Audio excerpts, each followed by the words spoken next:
တွေပုံကြည့်ပါစေအာမင်အဲ့ဒီလောကဘက်တော့ဘယ်ရောက်စိတ်လို့ရှာလဲလောကဘက်တော့ဘယ်ရောက်ဆံမြဲအာမင်ဂျေစုတင်တယ်ဂျေစုတင်တယ်ဖခင်ရှင်ကဒီမှာရှင်တယောက်ချင်းစံကိုစကားပြောမှဖြစ်တယ်ဒါကြောင့်ကိုယ်ဘယ်နာမှာရှိတယ်ကိုပြောတာနှလုံးသားကိုဖွင့်ထားပါပြောတာဆက်ပြောတော့နှလုံးကိုလည်းဖွင့်ထားပါနှလုံးကိုဖွင့်တယ်နှလုံးကိုလည်းဖွင့်ထားပါခါကျရင်လောကဘက်တော့ဘယ်နာရှိတယ်နှလုံးသားကိုဖွင့်ထားပါနော်နှလုံးကပိတ်ခါတဲ့ဆရာမတွေကိုဆရာတို့အရင်ထောက်ခံအားပေးတာနှလုံးပိတ်ပြီးတော့ဒီနေ့ထောက်ခံအားပေးရမယ့်အချိန်မဟုတ်တော့ဘူးနှလုံးသွင်းစင်ကြရမယ့်အချိန်ဖြစ်တယ်ဟာလေကျွမ်းကျင်ကနေချစ်ကျွမ်းဝင်ခြင်းဆိုတဲ့အကြောင်းအရာဖြစ်တယ်ဟာလေလုယာအဲ့တော့ဒီဘုရားရှင်စကားပြောရဆိုတော့ယုံကြည်ဒီအကြောင်းအရာကိုပြီးခဲ့တဲ့လကကျွန်တော်အော်စတြေးလျနိုင်ငံမှာဝင်ထားခဲ့တယ် program okay အဲ့တော့ဘုရားရှင်ဒီနေ့ဒီမှာရှင်းပြချင်တဲ့ကိုကိုလိုပါစကားပြောချင်တယ်ပါစကားကိုလိုပြောချင်တယ်ကိုတက်တာတော့ဘာလို့အဲ့ဒါတရားကိုမေးတဲ့အခါမှာငါ့ကိုချစ်ကျွမ်းဝင်ဝင်ပဲအဲ့စကားကိုပဲစစ်ထုတ်ပေးပါအဲ့တော့ဒီကျွန်တော်ယုံကြည်တယ်ဘုရားရှင်တရားချင်းတဲ့ကိုစကားပြောပါလိမ့်မယ်အာမင်အဲ့တော့အရင်ဆုံးကျွန်တော်ပြောချင်တယ်ဆိုတော့ယေရမိခန်းကြီး20ကိုအခက်အခဲ73နှစ်မှာဘာပြောထားလဲဆိုတော့ငါ့ကိုရှာတော့အခါစိတ်နှလုံးနဲ့ရှာနေပေးကြလိမ့်မယ်ဒါကြောင့်ဒီဘုရားရှင်မျက်မှောက်တော်တဲ့ကိုလာတဲ့အခါမှာစိတ်နှလုံးနဲ့လာအုံနောက်ကြီးတယ်ပဲဒီနေ့သူတရားဟောတဲ့အခါမှာဘာလဲ theology ဘိုင်းဆိုင်မှာဓာတ်တွေမပြည့်ဘူးလားဓာတ်တွေပြည့်လားဓာတ်တွေလိုအပ်လားဓာတ်တွေမလိုအပ်ဘူးလားဆိုတော့သူတို့စဉ်းစားမယ့်အချိန်မဟုတ်တော့ဘူးအာမင်ဒီနေ့ဝိညာဉ်တော်ဘုရားကတည့်ရဲ့အတ္တမှာလိုအပ်တဲ့နေရာဘာတွေကိုပြောနေလဲဆိုတော့ရာကိုသင်စဉ်းစားစဉ်းကြမယ့်အချိန်ကဒီချိန်ဖြစ်တယ်အာမင်နောက်ဆုံးတော့လည်းနောက်ဆုံးတော့အချိန်မှာဘုရားရှင်ကသူ့ကိုပြောချင်တဲ့ message တွေရှိတယ်ဒီနေ့နောက်ရှိတော့ဒီနောက်ချပါစေအာမင် hallelujah အာမင်အဲ့တော့ဒီနေ့ကျွန်တော်ယုံကြည်တရားဖြစ်လာတဲ့အခါ okay ဒီနေ့ဒီနေရာမှာယေရှုခရစ်တော်ကိုမရရှိမသိသေးတဲ့မရှိဘူးဆိုတာကျွန်တော်ယုံကြည်နေမယ်အဲ့တော့ကျွန်တော်တို့ယုံကြည်တဲ့ယုံကြည်ဖြစ်လာတဲ့အခါမှာဟုတ်ပြီနော်ဘုရားခင်ကိုစပြီးတော့ကယ်တင်တဲ့အကြောင်းကိုစကြားလာပြီးနောက်ပိုင်းမှာတော်တော်များများကကယ်တင်ခြင်းကချင်းကယ်တင်ခြင်းဆိုတဲ့အရာတွေထက်သန်လာကြတယ်ဒီနေ့ဘုရားရှင်ကကျွန်တော်ကိုအဲ့ဒီမှာရတဲ့စေခြင်းနဲ့ဘုရားရှင်မဟုတ်ဘူးအာမင်ပြန်ပြောမယ်နော်ယုံကြည်သူတော်များများကကယ်တင်ခြင်းရပြီဆိုရင်အဲ့ဒီရတဲ့ကယ်တင်ခြင်းလောက်နဲ့ပဲခြင်းနဲ့နေကြတယ်အဲ့ရတဲ့ကျေးဇူးတော်လောက်နဲ့ပဲခြင်းနဲ့နေကြတယ်ကျွန်တော်အဲ့ဒီနေရာမှာရက်သက်တော်ဝင်တဲ့ဘုရားခင်ကကျွန်တော်တို့ကိုခေါ်ထားတာမဟုတ်ဘူးအာမင်ဘုရားခင်ကကျွန်တော်တို့ကိုတိကျအစစ်နောက်ထပ်နေနေဆိုဘုရားခင်ကဆွဲခေါ်တဲ့ဘုရားရှင်ဖြစ်တယ်အာမင်ဘာဖြစ်လဲဆိုတော့ကိုတိတ်စိတ်ဝင်စားတဲ့ဘုရားရှင်ဖြစ်တယ်ဆိုတော့တဲ့အဲ့ဒါတော့ချီးမွမ်းတဲ့ကျေးဇူးရှင်ဘုရားရှင်ဖြစ်တယ်အာမင်တဲ့မဝေးကြီးတွေကလည်းတဲ့ကိုနေနေတွေကပြည့်ဘုရားရှင်ဖြစ်တယ်တဲ့လုံးဖိမိခင်ဝဲတဲ့မရှိကြတဲ့ကလည်းတဲ့ကိုတိတ်ပြီးစိတ်ဝင်စားတဲ့ဘုရားရှင်ဖြစ်တယ်ဟာလေလုယာဘုရားရှင်ကတာလေးပုံကြည့်ပါစေဘုရားရှင်တဲ့ကိုစကားပြောပါစေနှုတ်ကတော်လေးဆုတောင်းခြင်းဖခင်ရှင်အချိန်တိုင်းကိုရောကိုကြည်စုတင်တယ်ကိုရဲ့သားသမီးတွေကိုအိုးကိုစကားပြောလို့ကိုရောကိုရဲ့ညမှာစင်ကြော်တယ်စကားပြောလို့ပါအာမင်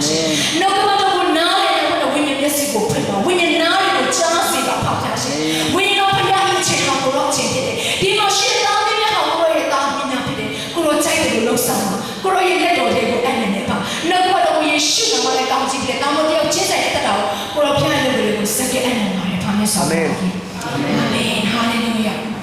ဘုရားခင်ကိုသိကျေးဇူးတင်တယ်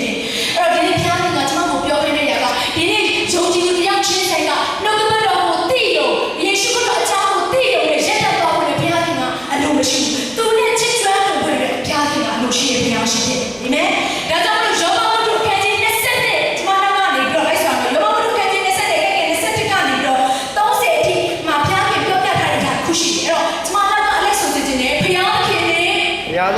အကျွမ်းဝင်၍မိခါရဖွင့်တော့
ကိုပြန်စဉ်းစားရအောင်ဒီနေ့တော့ကိုကြားလာတဲ့အခါမှာကျမတို့ညာနေရမယ့်ချိန်ဟုတ်တော့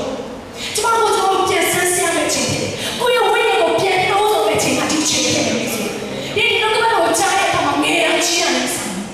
းအာမင်ငယ်ရကြီးရနေစားဒီနေ့တော့ဘုရားပြီးတော့ဘယ်လိုတင်ဘယ်လိုတုံ့ပြန်လဲဆိုရနေဆိုင်ပါအဲ့တော့ဘုရားကဒီမှာရှိတဲ့ရုပ်ချင်းတဲ့သူနဲ့အကျုံးနေစေချင်ဘာဖြစ်လို့ရောရဲ့ခက်ကြီးဆက်လာအငယ်ဆက်လာတဲ့မှာမပြောထားလဲဆိုရင်ငါဟာတဲ့တင်းတော့ကိုကျုံနေတဲ့ခေါ်တာတင်းတော့ကိုမိတ်ဆွေနေတဲ့ခေါ်တာဘာလို့ကျုံဟာတခင်ပြချင်တဲ့ကိုမသိလေကျမတို့ယုံကြည်တဲ့ရောက်ချင်းတဲ့ဟာဖခင်ရဲ့တာဖြစ်ပြီးတဲ့နောက်ပိုင်းမှာကျုံနေတဲ့ဘုရားကကျမတို့ကိုရွေးကောက်ထားတာမဟုတ်ဘူးတာသမီးနေတဲ့ရွေးကောက်ထားတာဖြစ်တယ်သူ့ရဲ့မိတ်ဆွေနေတဲ့ရွေးကောက်ထားတာဖြစ်တယ်ဘာဖြစ်လို့လဲသူနဲ့ကျုံဝင်ခြင်းဖြစ်တယ်သူနဲ့အကျွမ်းဝင်ခြင်းကိုပြတယ်တိတ်နေတဲ့ပါကျမတို့ကသူနဲ့အကျွမ်းဝင်ခြင်းကိုတိတ်ပြင်းကြရတာလေနော်ပြတဲ့စကားပြောဖို့ရအတွက်အိုးတခါလေတော့ကနေခဲဆွဲတော့လာမှာရနော်ပြတဲ့ဟိုစကားပြောပြတဲ့တော့ကတော့ဖွင့်ဖို့ရတဲ့တခါမျက်လုံးတွေကိုနော်အိုးတခါလေနော်အဲ့ပါဖွင့်ထားရတယ်အဲ့ဒီလိုအချင်းကြီးနဲ့ဆိုရင်တက်တာကိုပြန်စဉ်းစားမှချင်းအောင်ငါဘယ်သူပါလဲငါဘုရားခင်နဲ့တကယ်ကိုအကျုံးဝင်နေတာငါဘုရားခင်နဲ့ကိုဟိုတကယ်ကိုသွားလာနေတာကိုပြန်ဆန်းစစ်ရမယ့်အချိန်ဖြစ်တယ်ဒီဘုရားရှင်ကတဲ့ဘသူဆိုတာကိုတဲ့ဘသူဖြစ်နေတာဆိုတာတဲ့သူစီကိုဘလို့လာတယ်ဆိုရကိုဘုရားခင်စိတ်ဝင်စားပါတယ်ကျမတို့အရှိရှိတာကိုလက်ခံတယ်ရှင်ဟာလေလုယာကျမတို့လည်းအစတိုင်းစိတ်ဝင်စားတဲ့ဘုရားရှင်အာမင်ဘာနဲ့တော့ဒီလဲဆိုတော့ဆရာကြီးစစ်ပြရှိလာမှာပေါ့ဟုတ်ကဲ့ရဲခင်ဆိုတော့ဘုရားကကျွန်တော်ကိုဘယ်လောက်စိတ်ဝင်စားလဲဆိုတော့ကျွန်မအရင်ကဒီပုံမှန်လေးကိုပြလို့ရှိတယ်ဆိုတော့ကျွန်တော်ကျွန်တော်တို့ဆိုတော့ဟုတ်နော်ဆရာနေမှာကျွန်တော်တို့ကိုလုံးနဲ့ကိုရှုပ်နေတယ်နော်ကိုလုံးချင်တာကိုလုံးနဲ့ကိုစီပွားရေးနဲ့ကိုချောင်းလုံးနဲ့ကိုအမှုတော်ဆောင်လုံးနဲ့ဘုရားလုံးလုပ်တယ်ဆိုပြီးတော့လေတချို့တွေကသိပြီးတော့နော်ဘုရားရဲ့အကြောင်းကိုထင်တယ်လုံးနဲ့ရှုပ်နေတဲ့ကြတာများတယ်ကျွန်တော်ကအမှုတော်ဆောင်ဖြစ်တဲ့အခါမှာပို့ပြီးတော့နားလေတာဆိုတော့ကိုလုံးနဲ့ကိုရှုပ်နေတယ်အဲ့မဲ့ရှင်းလို့ဝင်တော့ဘုရားကချေလုံးကြည့်ငါသားငါ့ကိုဘယ်တော့အကျုံးဝင်လို့ငါတဲ့စကားပြောပါလေငါသားငါ့ကိုဘယ်တော့သူငါထင်လို့လာတော့ငါနဲ့စကားပြောလို့ငါနဲ့တိုင်းပြီးတော့မှလေဘုရားကစိတ်ဝင်စားနေဘုရားရှိတယ်။အိုးဒါပေမဲ့ကျွန်တော်ကခရီးမဆိုင်ဘူးပိတ်ဆောင်ရှိပါဘူးဘုရားကတိတ်သဘောကောင်းတာလေအချင်းချင်းတော့ခွင့်လို့မှာဘယ်ဆိုပုံစံနဲ့ပဲတောင်းနေကြတာဘုရားကအဲ့လိုဘုရားမျိုးမဟုတ်ပါဘူး။တိတ်ကိုခွင့်တယ်တိတ်ကိုချစ်တယ်နဲ့ဒါပေမဲ့တိတ်ကိုအပြစ်ထဲမှာတိတ်ရှိတဲ့တက်တာတင်သွားခြင်းတဲ့ပုံစံနဲ့ဘုရားကငါတိတ်ကိုသွားစေခြင်းနဲ့ဘုရားရှိတယ်။အာမင်။သူနဲ့အတူသွားစေခြင်းနဲ့ဘုရားရှိတယ်။အာမင်။သူနဲ့အတူစကားပြောစေခြင်းနဲ့ဘုရားရှိတယ်။တာယာစေခြင်းနဲ့ဘုရားရှိတယ်။ဘာလို့လဲကိုစိတ်ဝင်စားလို့လဲ။အာမင်။ဟာလေလုယာ။သူရဲ့နိုင်ငံတော်ဘယ်လိုလုပ်ဆောင်ရမလဲဆိုရင်အဲ့ဒါကိုတင်တဲ့တိုင်နေခြင်းနဲ့ဘုရားရှိတယ်။မြန်မာနိုင်ငံတော်ထောက်ပြီးတင်တဲ့တိုင်နေခြင်းနဲ့ဘုရားရှိတယ်။ဟာလေလုယာ။ဟာလေလုယာ။တွေးရည်ရဲ့ယုံကြည်ပြီးဒီနေ့တစ်ချက်တော့ကိုပြန်စဉ်းစားရအောင်။ငါဘယ်လောက်ထိတွေးရည်နေလဲ။အစ်စီပါကဲတင်ခြင်းရပြီပါပဲမကြခင်ယေရှုကြွလာရင်ငါပါမှာပဲဆိုရင်အဲ့ယုံကြည်ခြင်းနဲ့အသက်ရှင်နေတော့မားနေတော့ဟာလေလုယာယေရှုရဲ့ဆရာနဲ့လက်ခုပ်တီးတော့ကုန်ပြရအောင်အဲ့တော့ဒီညမှာကျွန်တော်စဉ်းစားတဲ့အခါကျိုးဆိုတဲ့ညကတခင်ရဲ့အလိုကိုမသိဟုတ်တယ်နော်ကျိုးဆိုတာကတခင်ခိုင်းတဲ့အတိုင်းလုပ်ရတယ်အမိတ်ကိုနားခံရတယ်ကျွေးတာကိုစားခိုင်းတာကိုလည်းခံပြောလို့ရတာမရဘူးဒါပေမဲ့ make space ပဲအစင်ကကြောင့်မတူတော့ make space ပဲအစင်ကကြောင့်တရားနဲ့တရားအချမ်းကိုသိတယ်တရားနဲ့တရားအားနည်းချက်ကိုလည်းသိတယ်တိုင်ပြီးတယ်ဆွေးနွေးတယ်လိုအပ်လို့ရှိရင်အကြံပေးပြီးတော့သူ့ရဲ့လိုအပ်ချက်တွေကိုထောက်ခံပြီးဟုတ်တယ်နော်အဲ့တော့ဒီဘုရားရှင်ကကျွန်တော်တို့ကိုခေါ်တဲ့အခါမှာကျွန်တော်တို့ကိုဘာအနေနဲ့ခေါ်လဲ make space အဆွေးနဲ့ခေါ်တယ်ဘာအနေနဲ့ခေါ်လဲဆွေးနဲ့ခေါ်တယ်ဒါပေမဲ့ဒီကိုယ်ကိုလေကြိုတရားကိုသဘောထားပြီးတော့အော်ထားလိုက်ပါငါဘုရားကိုလည်းဒီမှာငါတဲ့အဖြစ်များလို့ဟာတော့ငါဘုရားဒီမှာကိုတော့တောင်းပြီးငါတဲ့အဖြစ်များလို့ဆိုပြီးတော့အနောက်ဆုံးနေတဲ့ဖိနေဖြစ်ဖို့မဟုတ်ဘူးဝိညာဉ်ပိုင်းဆိုင်ရာမှာကျွန်တော်တို့ပြောပြမယ်နော်ဝိညာဉ်ပိုင်းဆိုင်ရာမှာတင်မတက်မတိုးနဲ့တော့ဆိုကျင်းနေရတာကတင်ကြတယ်တက်သွားတာမရှိဘူးနော်ဝိညာဉ်ပိုင်းဆိုင်ရာမှာပြန်ပြောမယ်တည့်ရတဲ့ဟာတုံးတဲ့ချင်းရှိဆိုကျင်းနေရတာတည့်ရတဲ့အောက်ကိုကြာတယ်ဝိညာဉ်ပိုင်းဆိုင်ရာဘုရားကလည်းမိဂါယာဖတ်ခြင်းမရှိတော့ဘုရားကလည်းချစ်ဆက်ထားမှုမရှိတော့ဆိုကျင်းနေတဲ့ဝိညာဉ်ရတဲ့ကကြာနေတာဖြစ်တယ်အာမင်ဒါကြောင့်ဘုရားခင်တကယ်အတန်နဲ့ဖြစ်တဲ့ဘုရား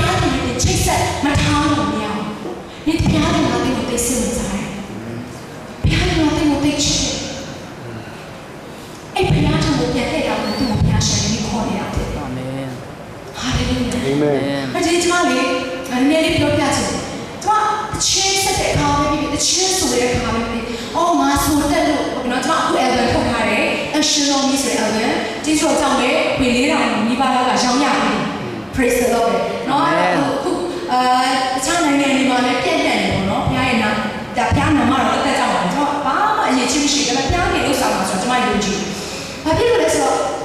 ့လောက်ဆောင်တဲ့အရာတိုင်းမှာဘုရားခင်မပါဘဲနဲ့ကျွန်မခါမှမလုပ်ဘူး။ရမ်းတဲ့ကြောက်တယ်။ကိုယ့်ရဲ့အရှိချင်းကိုအရှိတန်းတင်တော့ဘယ်တော့မှမလုပ်ဆောင်။ဘုရားခင်ရဲ့ဘုံတော်ထင်ရှားတဲ့ဘုရားခင်နှလုံးသားထဲမှာဖြစ်စေခြင်းတဲ့အရာကိုဘယ်လိုပြောရမလဲဘယ်လိုဆိုရမလဲဘယ်လိုအသက်ရှင်ရမလဲဆိုတဲ့အရာကိုစဉ်းစားတဲ့အခါမှာဘုရားခင်အဲ့ဒီတဲ့ကလည်းလုပ်ပါတာဖြစ်တယ်။ Amen. Amen. အဲ့ဒါပါလေလို့ကောင်းစားခြင်းလေးဆိုလို့ရှိရင်ဘုရားခင်ရဲ့ကျွန်တော်မိထားတာဖြစ်တယ်။အဲ့ဒါကတည့်ရဲ့အသက်ကကောင်းစားခြင်းအဆောင်ဖြစ်တယ်။ Amen. အဲ့ဒါတည့်ရဲ့အသက်ကလည်းအောင်မြင်ခြင်းအဆောင်ဖြစ်တယ်။ Amen. ဒါပေမဲ့အောင်မြင်ခြင်းလို့ဘုရားစီကကက်တဲ့ပုံစံနဲ့တော့မလာပါဘူး။ဘုရားကိုချစ်ဘုရားထံကိုသွားတဲ့နှလုံးသားနဲ့သွားပါ။တစ်ခါကလေးယုံကြည်သူတော်များများကချမ်းသာခြင်းလို့ကြွေဝါခြင်းလို့ကောင်းစားခြင်းလို့ဆိုတဲ့နှလုံးသားနဲ့ဘုရားခင်စီလာတယ်။အဲ့ဒါကအဲ့လိုမျိုးစိတ်ကမှားတယ်လို့ကျွန်တော်မဆိုလို့ချင်ပါဘူး။ဒါပေမဲ့ကျွန်တော်ပြောချင်တဲ့အရာကအဲ့ဒီနှလုံးသားနဲ့လာတာတဲ့ဘုရားကိုချစ်တဲ့နှလုံးသားနဲ့လာဆိုဘုရားဘလောက်ကြည်တယ်။ဘုရားဘလောက်ကြည်ဝမ်းသာတယ်ကျွန်တော်ပြောချင်။အာမင်။အာမင်။အဲ့ဒီမှာကျွန်တော်အနေလူကြအကြောင်းကိုပြောပြချင်တယ်။အဲ့တော့ဒီမှာဘုရားခင်ကလေကျွန်တော်တို့ကိုလေတနည်းအားဖြင့်ဒီလူအားဖြင့်ကျွန်တော်ကိုစကားပြောမယ်ဆိုတော့ကျွန်မယုံကြည်အဲ့ဒါဘာလို့ကြောင်းလဲဆိုတော့ဖျက်ပြောတဲ့ဒီ30နဲ့အဲ့ဒီ33မှာပြောထားတဲ့မောရှိအကြောင်းဖြစ်တယ်။ဟုတ်ပြီနော်မောရှိဟာလေဘုရားခင်နဲ့တိတ်ပြီးတော့ရင်းနှီးကြွနေတဲ့သူကြောင့်ဖြစ်တယ်။ကျွန်တော်အရင်ဆုံးဖျက်ပြောတဲ့အခန်းကြီး33ကိုယဉ်ကြည့်အောင်။ဖျက်ပြောတဲ့အခန်းကြီး33ခန်းငယ်7ထာဝရဘုရားသည်ဆွေခင်မုန်းကိုနှုတ်ဆက်တတ်သည်ဤသူမောရှိရဲ့မျက်ချင်းစာနှင့်နှုတ်ဆက်တော်မူ၏မောရှိသည်တပ်ပြင်သို့ပြန်ဝင်သောအခါသူ၏လက်ထောက်မူ၏သားယောရှုအမည်ရှိသောလူလင်သည်တဲတော်မှမထွက်ပေ၏ပြန်ဖတ်ပါမယ်ပထမပိုင်းကိုကျွန်တော်ပြန်ဖတ်ခြင်းနဲ့ထာဝရဘုရားသည်အဆွေခင်မုန်းကိုနှုတ်ဆက်တတ်သည်ဤသူမောရှိရဲ့မျက်ချင်းစာနှင့်နှုတ်ဆက်တော်မူ၏အဲ့တော့ဒီနေရာမှာကြည့်တဲ့အခါဘုရားခင်ကမောရှိကိုဘယ်လိုနှုတ်ဆက်လဲဆိုမျက်ချင်းစာနှင့်နှုတ်ဆက်တယ်အဆွေခင်မုန်းကဲ့သို့မောရှိကိုနှုတ်ဆက်တယ်လို့ရေးထားတယ်ဆိုတော့ဒီအကြောင်းအရာကိုဆက်ကြည့်ရဆိုလို့ရှိရင်အရှင်းရှိပါတယ်။ဒါပြောချင်တဲ့ဒီ30နှစ်ကနေစဖတ်မယ်ဆိုအဲ့အကြောင်းအရာအသေးစိတ်ကိုသိရတယ်။အဲ့တော့ဒါပေမဲ့ကျွန်တော်အနေနဲ့ပြောပြချင်တယ်။အဲ့ဒီတော့ဒီလူတွေကိုဘုရားခင်ကနေအစ်ချစ်ပြရနေထောက်ဆောင်တဲ့အခါမှာနမိတ်လက္ခဏာမျိုးစုံတွေထောက်ဆောင်ခဲ့တယ်။နောက်နမိတ်လက္ခဏာဆိုတော့သူအတဲအချင်းချင်းတော့မြင်ရတာခါတဲ့ဖေးနဲ့ချောင်းပွဲသွားတဲ့ຢာတွေကအဆန်တော့ဒီကနမိတ်လက္ခဏာမျိုးစုံကိုသူတို့မျက်စိနဲ့မြင်ခဲ့ရပါလား။မြင်ခဲ့ရတယ်။ဒါပေမဲ့ဒီနေရာမှာမောရှိကတိကျတာကိုတက်ပြီးတော့ရက်လေးနေလို့မောက်တဲ့ရှင်ကိုပြီးတော့ဘုရားရဲ့မျက်မှောက်ပေါ်ထဲမှာသူ့အပြားနဲ့ကျောင်းဝင်နေတဲ့အခါအောက်မှာရှိတဲ့ဣသရေလလူတွေဘုရားရဲ့နမိတ်လက္ခဏာကိုမြင်ခဲ့ရတယ်ဘုရားရဲ့မဆာခြင်းဘုရားရဲ့ကောင်းချီးမင်္ဂလာကိုခံစားခဲ့ရတဲ့ဣသရေလလူတွေတနည်းအားဖြင့်ဒီယုံကြည်မှုတက်တာနဲ့မှန်ရအဲ့ဒီတွေကဘာလို့လဲဆိုတော့ဟာငါတို့ကိုဥဆောင်တဲ့မောရှိကတာမောတက်သွားတယ်ပုံမှန်ပါဖြစ်တယ်မသိဘူးအဲ့တော့ငါတို့ရှိတဲ့သွားတယ်ငါတို့ဘုရားတွေကိုငါတို့တဲ့ရုပ်ထုအနေနဲ့လုပ်ပေးကြအောင်လို့လူတွေကပြောလာတဲ့အခါမှာအာယုံကလည်းအဲ့ဆိုမင်းတို့လည်းတောင်းပြီးချွတ်ပြီးတော့ငါတို့ရေချုံမယ်လောက်ဆောင်မယ်ဆိုတော့နောက်ဆုံးရွှေရွာလေးထုဖတ်တော့ဒီရောက်ဘုရားကသိတယ်အရင်နဲ့ဒေါသထွက်တယ်အကျဉ်းနဲ့ဒေါသထွက်တဲ့အခါမှာမောရှိကိုပြောတယ်မင်းအောင်စင်ကြည့်ဒီလိုမျိုးတွေအဲ့ပြီးတော့လေဘေးခိုင်မာတဲ့မျိုးဖြစ်ငါတို့ကလည်းမိတဲ့ခါနဲ့ထောက်ဆောင်လာတယ်ဒါပေမဲ့သူတို့ရုပ်ရှိတဲ့ငါရဲ့စကားကိုနားမထောင်ငါ့ကိုပုံတယ်ဘုရားကအမျက်တော်ထားတယ်ဒီစီမှာဘုရားကပြောတယ်ငါတို့ကိုဖြည့်ဆည်းပြီးတော့အဲ့တော့မင်းတို့ကိုခံနေတယ်ငါပို့ဆောင်လို့ငါမလိုက်တော့အဲ့ခံနေပြီးကိုမရောက်ပြီးတော့ခံနေပြီးကိုသွားတဲ့အခါမှာမြို့ချောင်းမြို့ကိုဖျက်လိုက်အဲ့ဖြစ်တဲ့အခါမှာလည်းတော့ငါမလိုက်တော့ငါကောင်းနေတယ်မင်းတို့ကိုလုပ်ပေးလိုက်ဘာလို့ဆိုငါလမ်းမှာသွားနေတဲ့အရက်နဲ့ဘောသာထက်လို့သူ့ကိုငါဆုံးလာတော့တတ်ပြီးလိမ့်မယ်ဒီလိုပြောလို့ဘုရားကိုတိတ်ပြီးတော့အမျက်ဒေါသကြီးရဲ့ဘုရားကိုမထင်ပါနဲ့ဘုရားရင်တဲ့ဘောကောင်းဒီလောက်ဒီသူအသက်ရှင်နေရအောင်နမိတ်လက္ခဏာမျိုးစုံတွေပြပြလာတော့မှအဲ့မှာရှိတဲ့ဒီလိုမျိုးတွေဘယ်လောက်ဒီဘုရားကိုစော်ကားလဲဘုရားရဲ့စိတ်ကိုဘယ်လောက်ထိနော်နာကျင်စေလဲစဉ်းစားကြပါလိမ့်စေဒီချိန်မှာတော့မောရှိကဘာလို့လဲဆိုတော့ဘုရားရဲ့အဆွေခံမလို့တဲ့ချင်းဆိုင်ဘုရားကိုစကားပြောတယ်သူတောင်းတယ်ဘုရားခင်ကိုရရှိမှကျွန်တော်မြင်လာရတယ်ဆိုဒီလိုမျိုးတွေ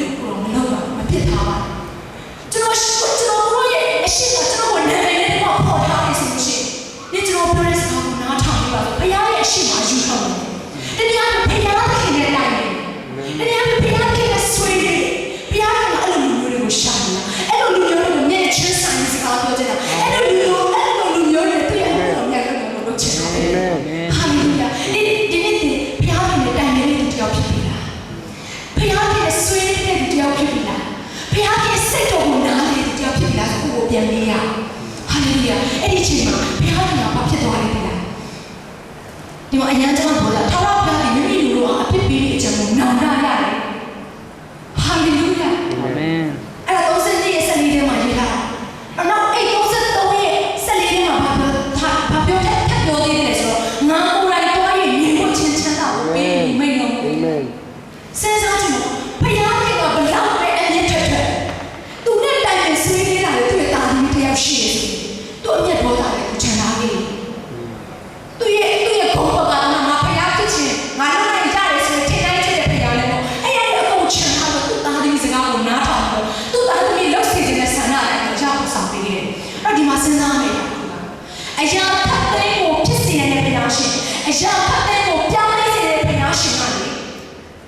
အဲ့ဘုရားရှင်ကိုပြန်ပြီးပြောင်းလဲစေတဲ့ဒီကဘယ်လိုသူ့ရဲ့အာမီတွေကျွန်တော်တို့ဖြစ်တယ်။ပြန်ပြောမယ်နော်။အရာဖတ်တဲ့ကိုဘုရားရှင်ကပြောင်းလဲပေးနိုင်တာပြောင်းလဲပေးတယ်။အဲ့အရာဖတ်တဲ့ကိုပြောင်းလဲစေတဲ့ဘုရားကိုပြောင်းလဲပေးတဲ့ဒီကသူ့ရဲ့အာမီတွေဖြစ်တယ်။အာမင်။အဲ့ဒူမမအတင်းအဲ့ကျွန်တော်ဖြစ်တယ်။အာမင်။ဒူမမဟုတ်တဲ့ကျွန်တော်ရဲ့ဖြစ်တယ်။ဟာလေလုယာ။အာမင်။ဒီကိုရဲ့ရှာတာကိုပြရ။ဒီကိုရဲ့ရှာတာကိုရဲ့ခေါ်ခြင်းကိုပြရ။အာမင်။ဒီဟာနဲ့ရတာမဟုတ်ဘူး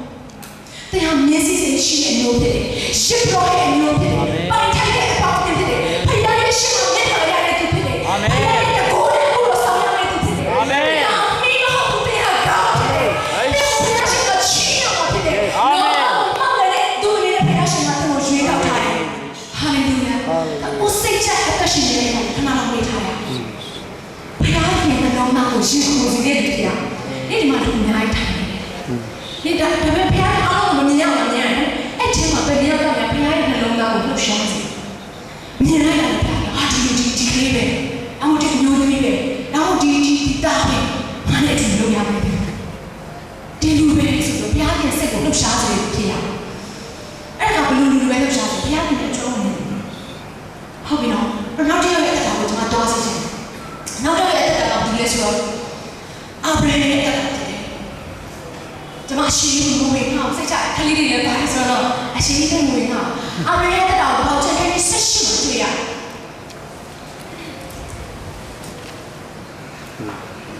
တော့အဲ့ဒီ23နှစ်မှာပြောထားတယ်တောလုံးနဲ့ဂေါမောမြို့ကိုဘုရားရဲ့တိတ်ဖြစ်စီတယ်တအားညင်ညူလို့ယောက်ျားချင်းမိဖို့တဝါသားတွေပြုတ်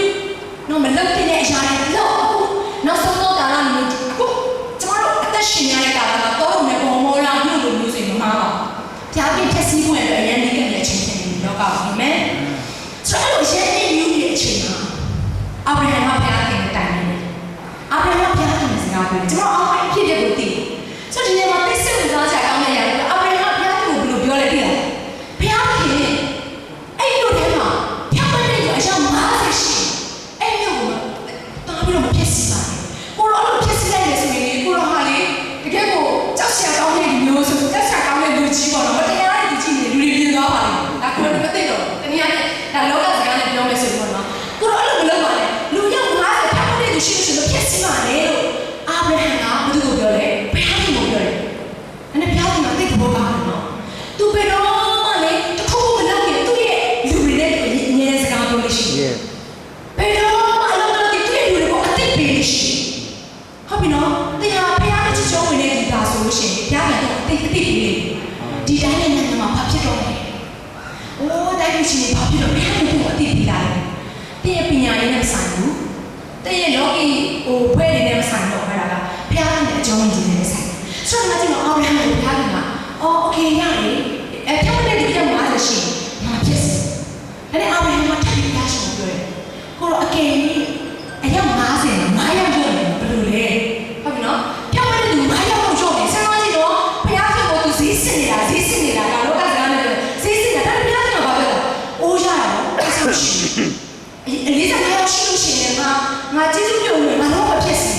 နဲ့အာဗြဟံဆက်တော့ရေးဆိုတယ်ဒါဆိုအယောက်40ရှိတော့ရတယ်ဘုရား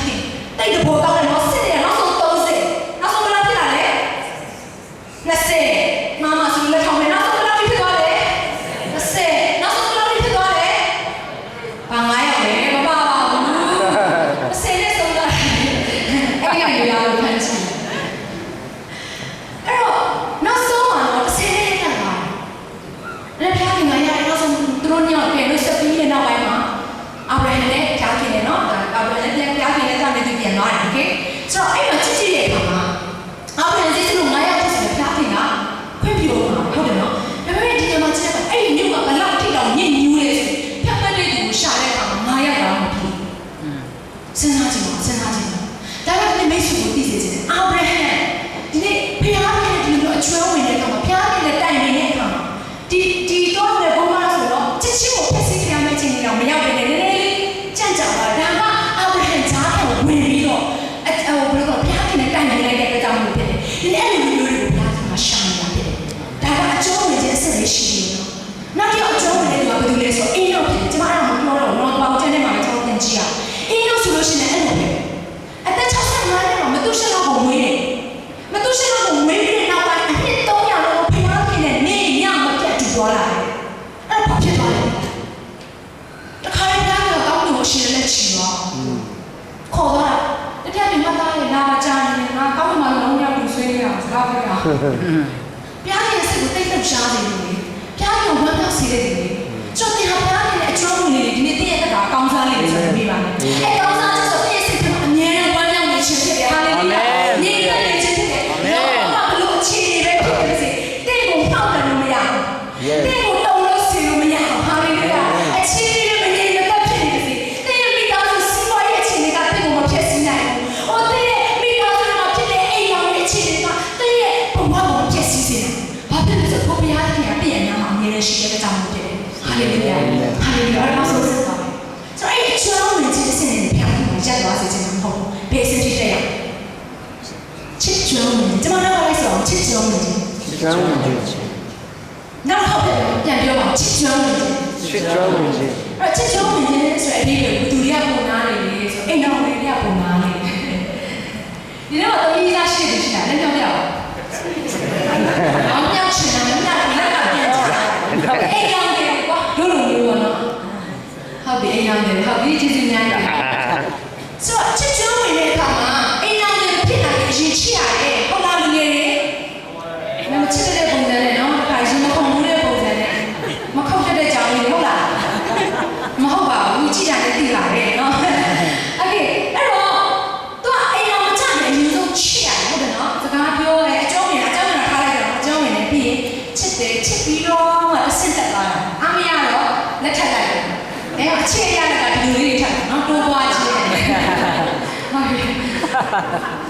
ီအားတာကတော့ yes okay အဲ့တော့ကျွန်တော်ပြောချင်တဲ့ຢာကြီးကဘာလဲဆိုတော့ချစ်ကြောဝင်ခြင်းဒီဖျားခင်ကကျွန်တော်တို့တက်နေစေချင်တာဖြစ်တယ်ဒီမဲ့ကျွန်တော်တို့ဖျားခင်ကအတင်းတော်နဲ့ဘယ်လိုခေါ်လဲတတို့သမီးတော်သေးတာကိုတောင်းလို့ပြောတယ်တတို့သမီးနေနဲ့ကျွန်တော်တို့ခေါ်ထားတဲ့ဖျားရှင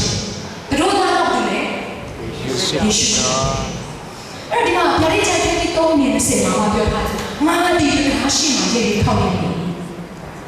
်အဲ့ဘာလို့ထောက်လို့ရလဲတဲ့အိမ်ရှိရရှိအိမ်ကောင်ပြောတာဟုတ်ဘူးတဲ့လုံးသားတကားကိုပြောနေတ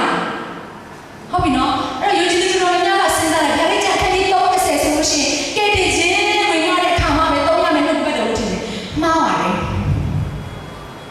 ဗျာဒိတ်ချက်ထဲမှာဘာပြောထားလဲအဲ့ဒါကလောကီအတင်းတော်ကိုရေးပြီးတော့မှားလိုက်တဲ့စကားအတင်းတော်ဆိုတာယုံကြည်သူအဲ့ဒီမှာပုံပြီးတော့ရှင်းရှင်းလေးသိချင်တယ်တမန်တော်တို့တော်ရေးထားတယ်လောကီအတင်းတော်မှာရှိတဲ့တမန်တော်များကိုရေးပြီးလိုက်တော့စားဆိုအဲ့ဒီလိုကတော့အဲ့ကျန်းချက်ကမယုံကြည်သူတွေတော့မဟုတ်ပါဘူးယုံကြည်သူတွေတော့ပါဟုတ်ပြီနော်အဲ့တော့ငါတင်တကားရှိမှရိုက်ပြီးခောက်နေတယ်တဲ့လုံးသားတကားကိုခောက်နေတဲ့ဘုရားရှင်ဖြစ်ရှောင်းကိုခက်ကြီးငါအခက်ရဲ့အထက်မှာကြည့်လိုက်နေဆိုရင်တတို့သားဖြစ်တဲ့ယေရှုတတို့သားဟာတဲ့တတို့သမီးရဲ့တကားရှိမှခောက်နေတယ်ဟုတ်ပြီနော်ပြန်တော့ချိတ်ဆက်ကြည့်ပါတတို့သားဟာတဲ့တတို့သမီးရဲ့တကားရှိမှခောက်နေ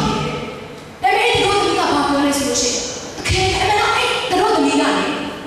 ေမအိပ်ဘူးနိုးရရှိဒါပေမဲ့သူဟာတဲ့သူ့ရဲ့ခြေလေးကိုကြည့်နေတယ်ညာရုပ်ပေါ်ရဲ့ညာရုပ်အိတ်ကိုလည်းလဲပြီးပြီဒါပေမဲ့တကယ်အတန်ခေါ်တဲ့အတန်ကိုချားတဲ့အခါမှာသူမထချင်တော့ဘူးဘာနဲ့တော့လဲဆိုယုံကြည်သူတွေနဲ့တွားတူတယ်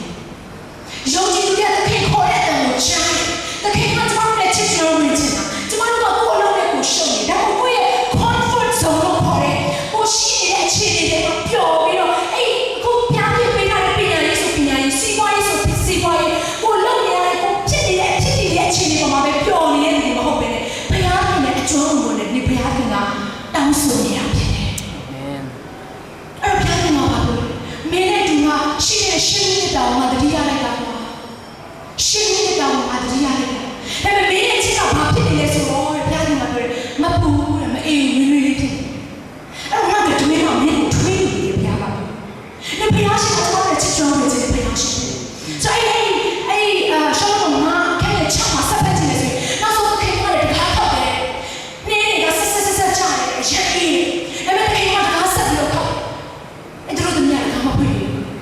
ခင်တက်ထွက်သွားတခင်တက်ထွက်သွားတဲ့အခါကျမှသူတို့တွေကနံထားရတယ်ဒီကောက်တောင်းနေတဲ့အခါမှာသူတို့ကမရှိဘူးသူတို့ကထွက်သွားကျွန်တော်ယုံကြည်နေတဲ့တောင်းတယ်ဒီဘုရားရှင်ကိုကြော်လို့မသွားဘူးရဲ့အတွက်တည့်ရအတ္တကအစင်းမြဲနှုံထားတယ်သူတဲ့ချစ်ကြွမှုကိုလည်းတည့်ရအတ္တကအမြဲတမ်းစိတ်လို့ရှားပြီးတော့အမြဲတမ်းတက်ကြွနေရမှာဖြစ်တယ်အာမင်ယုံကြည်သူအစစ်လုံးမကြည့်နဲ့ပါနဲ့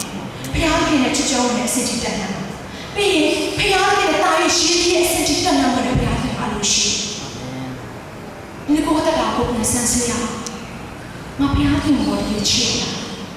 ငါဘုရားခင်ကိုတည်အကြောင်းနေတာဒီဘုရားခင်ကသူ့ကိုတည်ချစ်တဲ့ဘုရားရှိတယ်တဲ့ကိုဆက်နေစားတဲ့ဘုရားရှိတယ်တဲ့သူ့ကိုမင်းရဲ့အချိန်မှာလည်းသူကတဲ့ကိုအမြဲတမ်းဂရုတစိုက်နဲ့ကြည့်နေတဲ့ဘုရားရှိတယ်တဲ့ရဲ့စပင်းကိုရှင်းတွက်နေတဲ့ဘုရားရှိတယ်ဘယ်သူမှအလုပ်လုပ်တဲ့ရဲ့ချစ်သူကတော့စပင်းလာမရှိတော့ဘူးဒါပေမဲ့ဘုရားကရှင်းတွက်နေတဲ့ဘုရားရှိတယ်အာမင်တဲ့ဖက်တဲ့ကိုတည်ချစ်တယ်ဆိုတော့တညအဲ့ဒါလည်းပြူလို့ညတိုင်းညတဲ့ကိုမျက်စိဖွင့်ပြီးတော့ကြည့်နေမှာပေါ့ဒါပေမဲ့ဘုရားကတဲ့ကိုညတိုင်းငါမီးအိပ်လို့တမရှိတဲ့ကြည့်ရှိနေဘုရားရှိတယ်အာမင်တဲ့ရဲ့ဝိညာဉ်ထချက်ထိုင်ခြင်းထားခြင်းခုခြင်းကိုစိတ်ဝင်စားတဲ့ဘုရားရှိတယ်အာမင်အဲ့ဒီရောက်ကျမတို့ကဖက်တဲ့ချစ်တဲ့ဘုရားကိုကျွန်တော်တို့မြင်ရှိဘုရားဆောင်တဲ့အချိန်ကဘုရားရှိတဲ့ကိုယ်ကဘုရားပြည့်တဲ့စကားပြောဆိုတဲ့ဘက်ကလာတော့လက်မှတ်ပြတဲ့အချိန်တွေကကြော်လို့တော့နေရဲ့စင်တာကိုတင်းတဲ့ဘုရားကိုတွားလာတဲ့အချိန်တိုင်းကဒီချိန်တိုင်းပဲအာမင်တဲ့ကိုဘုရားပြည့်စကားပြောချင်ဘုရားပြည့်ပြချင်ဟာလေလုယာအာမင်တော်ရှိရခဏလောက်ပဲတဲ့ကြောင်ဟာလေလုယာဒီကိုရတဲ့တာကိုပြန်ဆန်းစစ်ပါTerms of Junkivi. ဘုရားရဲ့အချင်းချင်းမှုရဲ့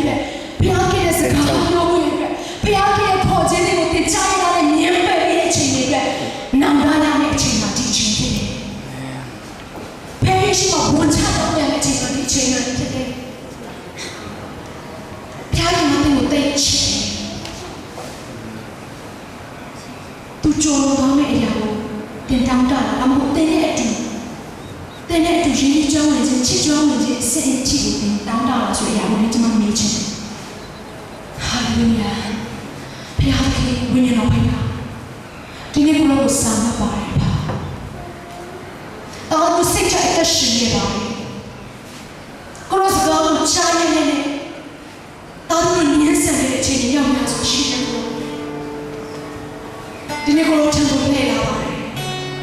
ကိုယ်ရဲ့မျက်မှောက်တော်တွေကိုတော့အရှိရှိတန်းထိုးဝင်ပါတယ်ဖခင်ရှင်